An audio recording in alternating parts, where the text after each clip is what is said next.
Acho que sempre tem uma parte do dinizismo, ou do que ele tenta colocar em prática, que precisava evolução, era a parte defensiva mesmo, né? Repete os 4 times que o Vasco jogou. Eu acabei de falar. Vitória é um destruidor Z4. de sonhos, né? Olha aí. Ó. Depois, Fortaleza. Z4. Fluminense, o clássico, sim, ok. E Bragantino. Bragantino não é Z4, sabe lá como, né?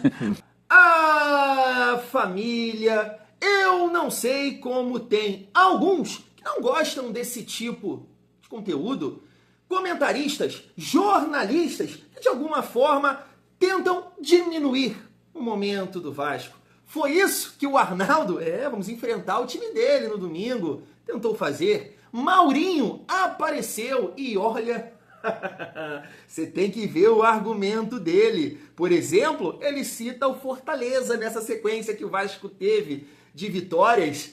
Poxa, mas aí o Fortaleza não ganhou do time dele? É bem interessante, você vai gostar desse conteúdo, porque gera aqui um debate, a gente vai trazer aqui também algumas ideias em relação a isso, porque o Arnaldo, ele toca no ponto que o estilo do Diniz não casa, por exemplo, com a Copa do Brasil. A gente vai debater sobre isso e muito mais, família. Eu quero destacar aqui um jornal lá de Portugal, que está exaltando o momento do Andrés Gomes aqui no Brasil. Vamos falar também sobre o Ryan, uma informação do canal Na Torcida Vascaínos, que o Vasco recusou uma proposta.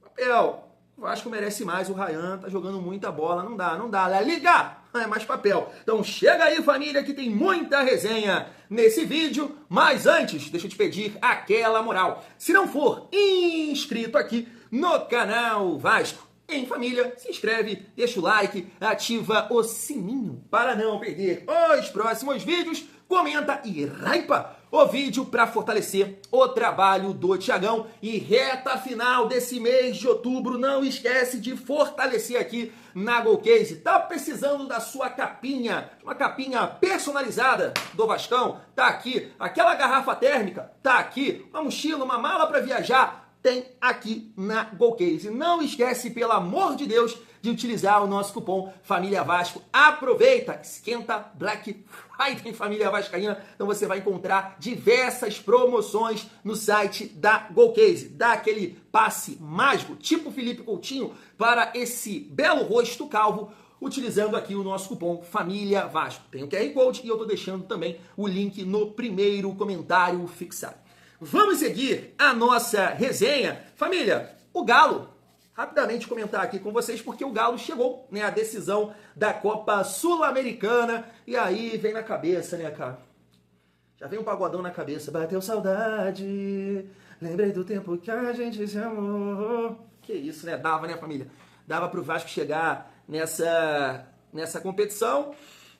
Claro, assim, o nosso time não estava ajustado. Talvez se o Diniz tivesse mudado a forma de jogar já naquele período, mas eu vou até pegar um gancho de um parceiro que estava trocando uma ideia comigo. Ele falou: Thiago, isso foi necessário, né? O Diniz implementar ali o estilo dele e agora tá ajustando, principalmente o Vasco sem bola. Mas era uma competição que eu estava colocando muita expectativa, inclusive quando eu estava aqui naquele período ali trocando uma ideia com vocês sobre isso, né? Porque o Newcastle ganhou o título, o Crystal Palace ganhou, um time lá da Holanda que estava 96 anos sem ganhar, ganhou a Copa da Holanda. Eu falei, vai ser na Sul-Americana. E aí acabou que hoje o Vasco está na semifinal da Copa do Brasil e o Vasco tem grandes chances de ganhar esse título. O Galo eliminou o Del Valle ontem, né, por 3-1. E aí um detalhe muito importante, deixa eu mostrar aqui para vocês quem estava no banco. O Hulk, ídolo do Galo, estava no banco. Saiu do banco e fez o terceiro gol. Tava 15 jogos sem marcar. Fez o gol lá, podemos dizer, da classificação. É isso, vamos seguir a nossa resenha. Vou colocar na tela para vocês e destacar aqui um jornal da Colômbia, o Diário AS, que fez o seguinte comentário sobre o Andrés Gomes aqui no nosso Vascão. Voando no Brasil. Você concorda? Família, eu espero mais, é claro. Até porque o Andrés Gomes ele fez a sua terceira partida como titular, né, iniciou contra o Fortaleza e foi um jogo que, poxa, acabou ali o Hugo Moura, né, complicando, mas ainda bem que a gente ganhou. Depois joga novamente contra o Fluminense e agora completou a sua terceira partida, né, contra o RB Bragantino. E aí eu tenho um ponto nesse sentido, porque eu espero mais dele. Porque acho que é uma questão de adaptação, confiança. E, claro, tem que manter o bom rendimento, a atuação e tudo mais. Isso é muito importante. Mas tem um lance no jogo contra o Fluminense que o Diniz chama a atenção dele. Que ele esberra, né, aquele lado dele 22, começa a gritar ali com ele, sai até resmungando, eu não sei se vocês se lembram disso. Que ele tem a mesma possibilidade, um lance parecido com esse agora do RB Bragantino, de dar o tapa na frente e parar lá dentro do gol e ele trava. E aí o Fluminense consegue ali, recompor e tudo mais, o Diniz, acho que a bola sai para o escanteio e o Diniz come ele no esporro. Nesse jogo contra o RB Bragantino, ele foi parar dentro do gol. Eu acho que isso é parte da confiança, dos jogadores que vão acreditando no trabalho dele, e né, o Coutinho fica elogiando ele, ó, vai lá, Colômbia, não sei o quê, e o Diniz também deve fazer a mesma coisa que o Souza falou que ele fez com o Rayhan. Se tu pegar a bola e tocar para trás, vou parar o treino, vai acabar. Tem que ir dentro do cara, ele tá fazendo isso com o Andrés Gomes, passando essa confiança, e ele fez essa grande jogada, né, contra o RB Bragantino. Eu posso levantar uma polêmica aqui, pra gente trocar uma ideia aí nos comentários. Thiagão sempre sonhou com um ponta bom, com essa característica do Andrés Gomes, velocidade, tapa na frente, bola no ponto futuro, e o cara ganhar em velocidade. Polêmica. Eu sei que é uma amostra pequena, mas deixa eu perguntar. Peck ou Andrés Gomes? Fala tu. Quero saber a tua opinião aí nos comentários. Eu vou te falar, o pouco que eu vi do Andrés Gomes, eu prefiro o Colômbia. Polêmica? Tô sendo polêmico? Vou te dar aqui o meu argumento, dentro das características que eu acho que o Vasco precisa. O Peck era um jogador muito físico, muito intenso, mas com a bola ele não tinha a mesma velocidade. Você consegue me entender? Recomposição, preencher espaço, e assim, aquele tapa na frente, um lançamento. Ele, né, tinha condição física para ganhar em velocidade, mas conduzindo a bola, eu não acho o Peck assim tão rápido. O Andrés Gomes, ele é muito rápido conduzindo a bola. Aquela arrancada dele, o controle de bola, esse controle que ele tem de chegar no fundo, de dar um tapa para dentro da área. Sabe, o pouco que eu vi, eu acho o Andrés Gomes... Não vou falar mais jogador, tá? Não vou falar mais jogador, que de repente o Peck, ao longo da sua carreira e em comparação com o Andrés Gomes, pode contribuir mais com gols, né? Sei. Mas eu acho que pro Vasco, o Andrés Gomes, esse Vasco, o Andrés Gomes é mais útil. Polêmica? Quero saber a sua opinião. Vamos seguir a nossa resenha e comentar um pouco sobre essa informação do canal Na Torcida Vascaíno. Está aí, ó. Apuramos que o Betis da Espanha foi mais um clube que despertou interesse por Rayhan e acenou com uma proposta de 25 milhões de euros. Claro, né, que o Vasco recusou e a informação aqui complementa dizendo que a ideia, claro, é o Vasco renovar, a multa aumentaria para 70 milhões de euros, mas o Vasco trabalha com a possibilidade de vender o Rayhan por valores acima de 40 milhões de euros, família vascaína. É isso, é muito papel. E assim, cara, o Betis seria um time interessante pro Rayhan? Sei lá, cara, talvez. Porque claro que eu, assim, sonho que ele permanecesse no Vasco, né? Mas claro que a gente fica na torcida, né, pelos jogadores do Vasco, assim como eu torcia pro Felipe Coutinho, pro Douglas, né? Vou torcer muito para que o Rayhan possa ter sucesso ao longo da sua carreira. Então, claro que a gente torce para um grande clube, né? Mas a gente sabe que é difícil, né? Assim como o Endrick está tendo dificuldades, o Vitor Roque também teve. Claro, o Rayhan pode chegar num determinado clube e entregar. Mas, de repente, assim, o Betis seria um time para ele chegar, jogar, mostrar ali o seu potencial e aí, né, depois conseguir jogar, né? Chegar para jogar num grande clube. Mas vamos ver, né, como é que vai ficar aí. O que o Rayhan pensa também, né, para sua carreira, La Liga, Premier League, Campeonato Italiano. Acho que ele também tem que ter esse olhar. Mas eu não quero pensar nisso agora. Espero que o Rayhan esteja bem fisicamente, né, porque foi poupado dessa partida contra o RB Bragantino para dar uma ajudada, dar uma sapecada no São Paulo aí no domingo, família, dia 2, não é isso? Agora, um detalhe muito importante que eu até acabei destacando, eu não destaquei com vocês aqui, que foi um comentário do Rodrigo Coutinho em relação ao Rayhan. E eu falei, poxa, eu tenho essa visão. Eu já comentei isso aqui algumas vezes, né? Muita gente já chegou aqui e falou o seguinte, poxa, Thiago, beleza, eu sei que você pede pra segurar o Verratti, mas eu prefiro o Rayhan de ponta. Rodrigo Coutinho falou isso ontem, na verdade na segunda, né? Na segunda no Seleção Sport TV, exatamente o que eu já falei aqui. Que ao longo da carreira, para o futuro do Rayhan, família, ele vai jogar como referência. Vai jogar como referência. Por quê? Porque na Europa vai exigir dele essa recomposição, essa marcação, e isso vai dificultar para ele.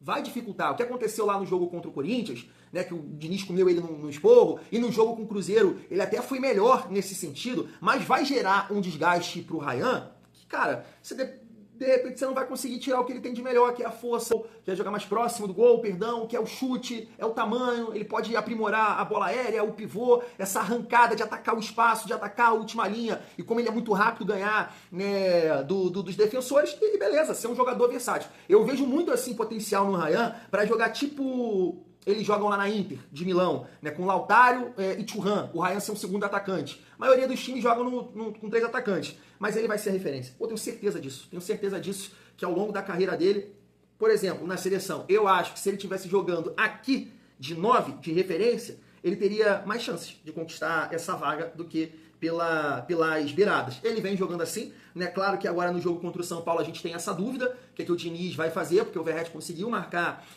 2 gols. Eu sei que muita gente acha que eu sou chato nesse sentido, mas eu entendo que hoje é muito complicado, né? O Vasco é muito complicado, não, isso é positivo, isso é bom, na verdade, né? Mas eu não vejo o Vasco hoje sem o Andrés Gomes, não dá para enxergar, pelo menos nesse momento.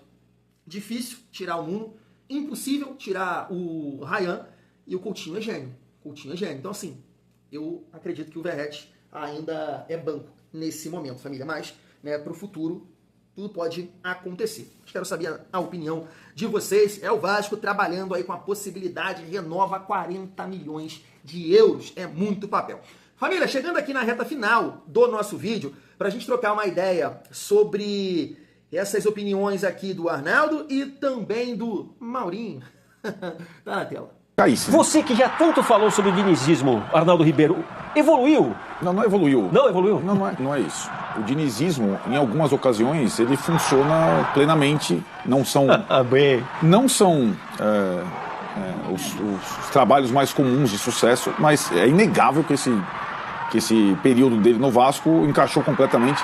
Claro que ajudado por uma janela bem feita pelo Vasco, investiu no time de futebol, mas tem as digitais dele, essa nova equipe, com essa nova campanha, é o melhor time do segundo turno ao lado do Palmeiras e do Mirassol, uma sequência excelente, está na semifinal da Copa do Brasil contra o Fluminense. Então tem muito do dinizismo nesse time, né? Zagueiros construtores, um cérebro que todas as jogadas passam pelo pé dele, o Coutinho, já foi o Daniel Alves num time, já foi o Ganso no outro time, jovens promissores como o Ryan. Então tem bastante, uma mesma formação, a insistência na mesma formação, tem bastante do dinizismo do Vasco, que é um time agora candidato a, se não brigar pelo título brasileiro, porque a arrancada foi muito tarde, brigar por uma vaga na Libertadores que era super improvável, né, na metade do campeonato. Por isso essa reação no segundo turno é muito importante. E, levando em consideração que a semifinal da Copa do Brasil só é em dezembro, e é um clássico com o Fluminense, ele tem chance, por exemplo, de ser campeão na Copa do Brasil. Acho mais difícil o dinizismo encaixar em Copas, porque são jogos em que muitas vezes ele não... Mesmo mata-mata, ele não abandona o seu princípio. Já foi campeão até da Libertadores. Eu ia falar isso, mas se você... Mas em eliminatórias, no mínimo emocionantes, como aquela situação com o Internacional, né? Mas eu acho que, de qualquer forma, o desfecho da temporada para o Vascaíno, que parecia ser um terror, né? Quando viramos o ano, vai correr risco de rebaixamento. Vai não sei o que lá. Eliminou o Botafogo na Copa do Brasil e está numa sequência espetacular no Brasileiro, recebe o São Paulo no próximo domingo em São Januário. Ô, Mauro, se a gente pegar o recorte das últimas 5 partidas, o Mirassol conseguiu 3 vitórias seguidas, o Vasco conseguiu 4, né? Fez aquele, se não me engano, esses 4 jogos últimos são aquele jogo maluco com Vitória, né? Que acabou 4-3, venceu depois o Fortaleza jogando fora de casa, é o clássico, e agora esse jogo. E é bom a gente falar também, porque quem tá falando do Diniz, na verdade, tá suspenso. Foi o Evandro Fornari que auxiliar e comandou o time, mas depois na coletiva até falou, não, o plano de jogo foi tudo feito pelo Diniz e tal. E se fala muito ali, se falou agora, somente da chegada dos jogadores, da defesa. Por isso que eu brinquei até com o Arnaldo na hora de passar a pergunta, porque acho que se tem uma parte do dinizismo, ou do que ele tenta colocar em prática, que precisava evolução, era a parte defensiva mesmo, né? Repete os 4 times que o Vasco jogou. Eu acabei de falar. Vitória é um destruidor Z4. de sonhos, né? Olha aí. Ó. Depois, Fortaleza. Z4. Fluminense. O clássico, sim, ok. E Bragantino. Bragantino não é Z4, sabe lá como, né? Porque assim, a campanha é de Z4, já há várias rodadas dos piores times. Eu acho que o Vasco aproveitou bem um pedaço bom da tabela, com adversários mais acessíveis. O clássico é isso, né? O clássico tem um diferencial óbvio, né? A vitória da semana passada. Eu acho que o desafio vai ser manter esse pico da remada quando começar a enfrentar adversários mais difíceis. Pegou uma fatia boa do campeonato, alguém dirá, mas o Flamengo perdeu o Fortaleza. Competência do Flamengo. Eu ia falar. Competência do Flamengo. A análise é do Vasco, não é do Flamengo. O Flamengo fez um papelão. O Fortaleza tem mais derrotas em casa do que vitórias. O Vasco foi lá, o São Paulo ganhou do Fortaleza com menos um jogador desde o primeiro tempo, 2-0. Então, assim, foram oportunidades bem aproveitadas, eu vejo dessa maneira. Para achar que o Vasco está voando, aí você tem que ver mais jogos contra equipes mais desafiadoras, uma sequência mais difícil, a gente vai ver até onde vai essa questão do Vasco. Eu acho natural a empolgação do torcedor, a perspectiva é interessante, mas eu acho que tem essa ressalva. Você pega, às vezes, um pedaço da tabela com adversários mais acessíveis, consegue emplacar vitórias, que é o que se espera do Vasco, como disse o Arnaldo, depois de fazer investimentos, mas eu acho que é preciso um pouco de cautela, porque o Diniz é sempre muito exagero. Nada presta ou é tudo muito exagerado. Acho que não é uma coisa nem outra. Bom momento, mas tem que se confirmar. Tá aí. Deixa eu começar com a visão do Arnaldo, né? E eu discordo dele, porque assim, cara, eu acho que essa galera, o Arnaldo, né, que cobre mais os times paulistas e o time dele, né, que é o São Paulo. Então, eu acho que essa galera olha o resultado do Vasco. Deve olhar os melhores momentos e tudo mais. Não sei se essa galera tem tempo para acompanhar um jogo do Vasco. Sentar ali, não, vou analisar e tal. De repente até assistiu, né, esse jogo contra o RB Bragantino, porque o Vasco é o próximo adversário do São Paulo. Mas a forma que ele está falando ali do trabalho do Fernando Diniz, cara, mostra que ele não está acompanhando. Porque sim, o Diniz mudou. Mudou muito em relação, por exemplo, aqui o nosso rival, o Flucê, o próprio trabalho dele no Cruzeiro, que ele também dava mais valor para a parte técnica do que física, tanto que o Cruzeiro mudou, né, depois da saída dele, e o Léo Jardim, o que fez? O simples. Meia, ponta rápido, ponta forte, atacante de mobilidade, o Cruzeiro virou outro. Né? Olha só, ele jogava lá com o Dudu, com o Gabriel, hora com Matheus Pereira. Quem marca nesse time? Ninguém marca nesse time. Então, o Diniz no Vasco, ele está pensando, sim, nesse lado do equilíbrio. Claro que quando você olha para a saidinha de bola, que ele também mudou, mas aí você pode pontuar. Poxa, Thiagão, mas o Vasco errou lá o lance do que eu achei falta, muita falta por sinal. Acho que foi até o Lúcio Acosta, né, que faz a falta no Barros e sai jogada do Cano, e ainda bem que o Léo Jardim fez a defesa. E nesse jogo agora contra o RB Bragantino, teve do PH, né, que o cara consegue pressionar, acho que é o Lucas Barbosa, dá um tapa na bola, a bola sobra na entrada da área, ali na grande área, pro Sacha, mas sei que lá que ele aprontou, ele pisa na bola, ainda bem que não saiu nada. Só que assim, família vascaína, foram lances, poxa, isolados, né? Porque o Vasco, sim, tenta sair jogando em alguns momentos, mas quando não dá, é chutão. E se tu parar pra pensar também que isso acontece com os nossos adversários, o Vasco em alguns momentos também pressiona, também vai roubar bola lá na frente, vai ter a possibilidade de marcar. Então esse papo de que o Diniz, em Copas e tudo mais, realmente na Libertadores esteve aí, eles têm que agradecer muito ao Ener Valencia, mas assim, é muito diferente. É muito diferente o modo que o Vasco vem atuando hoje para o dinizismo nesses times. Eu vejo muito mais equilíbrio, muito mais. Eu tava vendo até um podcast de um vascaíno comentando, e ele fala, no início o Diniz tem dificuldades, depois ele faz o time performar o melhor futebol do Brasil, e depois ele tem uma queda. Claro que, poxa, a queda, de repente, assim, não acontece somente pelo trabalho do cara. Sim, um jogador passa a não performar o que estava performando, tem tudo isso. Só que é aquilo, quem tá vendo o Vasco jogar, tá vendo que é um trabalho totalmente diferente, muito diferente. O Vasco não tomou gol contra a Flucê, Fortaleza e RB Bragantino. Ah, mas o Fortaleza é horroroso. 1-0 contra o Flamengo. Ah, o RB Bragantino é horroroso. Fez 4 no Flucê, por exemplo, em casa. Então assim, não tomar gol em qualquer partida do Campeonato Brasileiro não é simples, não é fácil. E o Vasco vem conseguindo isso. Por quê? Equilíbrio. O jogo hoje do Diniz sem bola mudou muita coisa, a família vascaína. Em relação, assim, às falas ali do Maurinho, depois eu vou até abordar um outro assunto que ele vem tentando criar essa história de recuperação judicial, que assim, cara, todo respeito, não pode falar desse tipo de assunto, esse assunto polêmico, ainda mais torcendo pro time, né, que ele torce. Mas vamos lá, vamos focar aqui dentro de campo, família vascaína. Cara, eu não sei. Esse argumento do Maurinho, ele deu mole, né? Pra não falar outra coisa. Porque a sequência do Vasco de 4 vitórias foi contra esses times, beleza? Que inclusive ele perdeu para um que foi, né, o Fortaleza. Mas ele tá esquecendo que o Vasco é a melhor campanha do retorno, junto ali com Palmeiras e Mirassol, não só por esses jogos, certo? O Vasco passou pelo grupo da morte, acho que ele esqueceu. O Vasco empatou com o Flamengo e eu ainda fico com aquele gosto que ajustando aqui, ajustando ali, era jogo para ganhar, era jogo para vencer, mas empatou. O Vasco ganhou do Bahia, coisa que o Flamengo também não fez, né? Perdeu por 1-0. O Vasco ganhou do Cruzeiro, que o Flamengo também não ganhou. Inclusive, vou passar aqui, ó. O único time que ganhou do Cruzeiro nos últimos 6 meses, adivinha, Maurinho? Foi o gigantesco Vasco da Gama. Então, o seu comentário não casa, mano. Não casa. O Vasco ganhou do Cruzeiro. O Vasco ganhou do Bahia. Então, né, assim, deu mole. Você deu mole nessa. E acredito que os próximos adversários do Vasco têm muito equilíbrio, né? Que é o Botafogo fora, que é o Grêmio fora, que é o Bahia fora. São jogos que eu entendo que, cara, vai ser legal para testar, né? Já visando também a Copa do Brasil, porque vai ter um caráter decisivo. Eu venho falando isso aqui porque são times que estão ali, né? O Bahia um pouco mais na frente, mas o Botafogo a gente encostou, o Grêmio também tá próximo, o Bahia dependendo, né? Perdendo aqui, perdendo ali, a gente pode encostar também, mas Maurinho, você deu muito mole nessa, realmente não é, você não pode destacar somente esses 4 jogos, como eu disse, o Vasco passou pelo grupo da morte e passou muito bem, não dá para menosprezar ou tentar diminuir de alguma forma, né, o momento do Vasco. Não dá. O Vasco tá jogando bola, o Vasco tá jogando bem, o Vasco é sim um dos melhores times do retorno, que a gente espera, né, que possa continuar dessa forma, até porque eu, pelo menos, adoro isso. A galera sempre, de alguma forma, querendo tentar diminuir o Vasco, mas tá aqui, tô te dando argumentos. Ué, ganhamos do Cruzeiro, ganhamos do Bahia. O Flamengo, com um elenco infinitamente melhor, né, não ganhou. Não ganhou. É isso, Maurinho. Tamo junto, família vascaína. Até daqui a pouco. Fui.